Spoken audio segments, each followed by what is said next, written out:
여러분 안녕하십니까?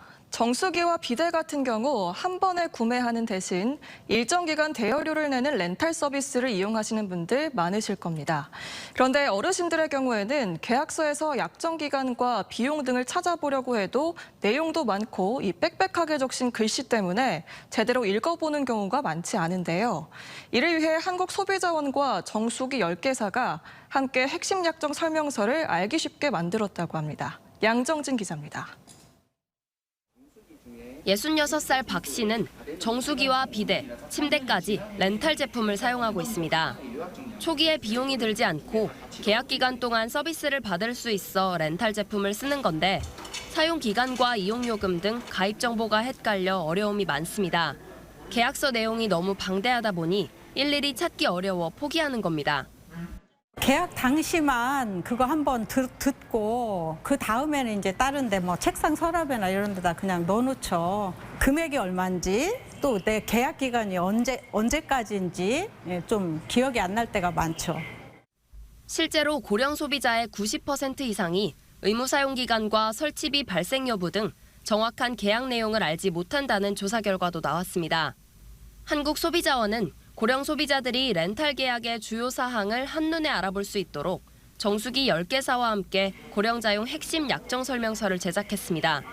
글씨가 작고 빽빽해 알아보기 어려웠던 기존 계약서와 달리 월 이용료, 의무 사용 기간, 부가 비용, 서비스 점검 주기 등 핵심 내용으로만 보기 좋게 구성한 겁니다.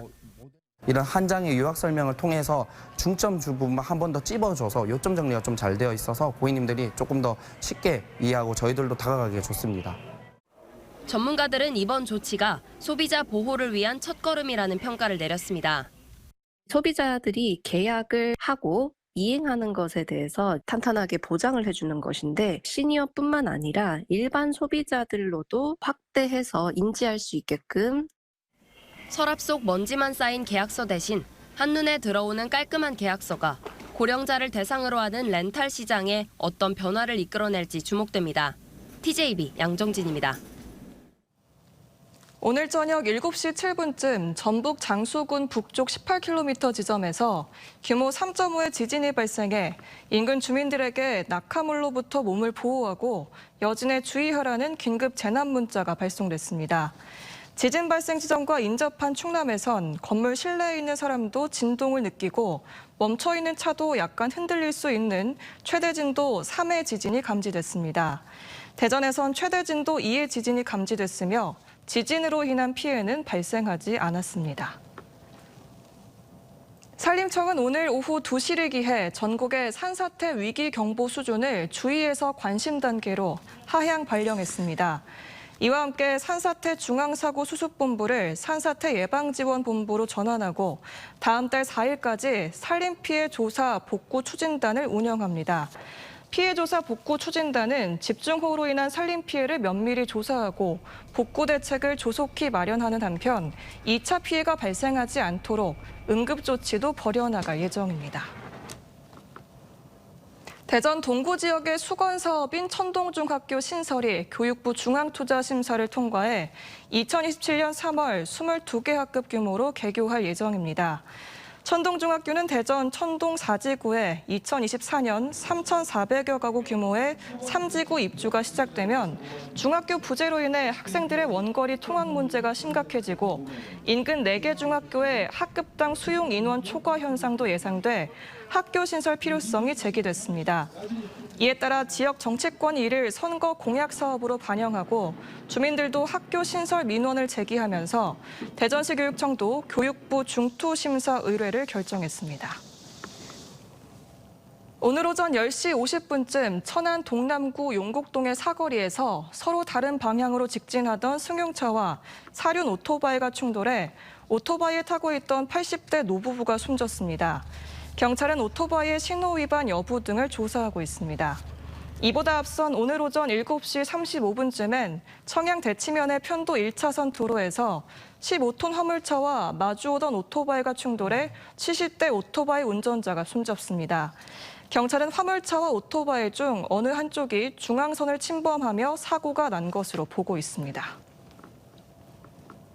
어제 오후 5시 20분쯤 보령 청라면의 한 단독주택 1층에서 불이 나 내부 230여 제곱미터 등을 태워 소방서 추산 3,300만 원의 재산 피해를 낸 뒤 1시간 20분 만에 꺼졌습니다. 인명피해는 없었으며 소방당국은 주택공사 중 전선이 빠지며 튄 스파크에서 불이 시작된 것으로 보고 있습니다. 홍성군 남당항 해양분수공원 개장식이 열린 가운데 기념 행사로 물총팡팡 행사를 진행해 전국에서 3천여 명이 넘는 관광객이 몰리며 성황을 이뤘습니다. 공원 개장을 알리는 음악 분수쇼가 개막 행사로 선을 보였고 워터난타와 워터댄스 등 다양한 볼거리와 함께 아이스존 체험과 물대포쇼 등이 펼쳐져 다양한 즐길거리를 관광객들에게 선사했습니다. 세종시가 올해 처음 농업인 수당을 지급하기로 하고 오는 31일부터 9월 8일까지 신청을 받아 농가당 연 1회 60만 원을 세종지역화폐 여민전으로 지급합니다. 지급 대상은 지난해 국가공익직불금 수령자이자 3년 이상 계속 세종에 거주하는 농민이나 3년 이상 계속 농업경영체에 등록된 시민 중 세종에 농지를 소유한 농민 5,800여 명입니다. 대전 지역 운전자들의 전기차 구입이 줄면서 지자체의 보조금 지원도 크게 감소했습니다. 환경부 조사 결과 대전시의 전기차 구매 보조금 지급은 지난달까지 971대로 올해 지원 물량 7,270대의 13.4%에 불과했고 지난해 지원한 6,730여 대에 비해 크게 줄었습니다. 반면 천안시는 100% 지원됐고 세종시는 61.5%, 보령시도 46.6% 수준을 보였습니다. 이는 전기차 가격이 인상됐는데 보조금이 크게 줄었기 때문으로 풀이되고 있습니다.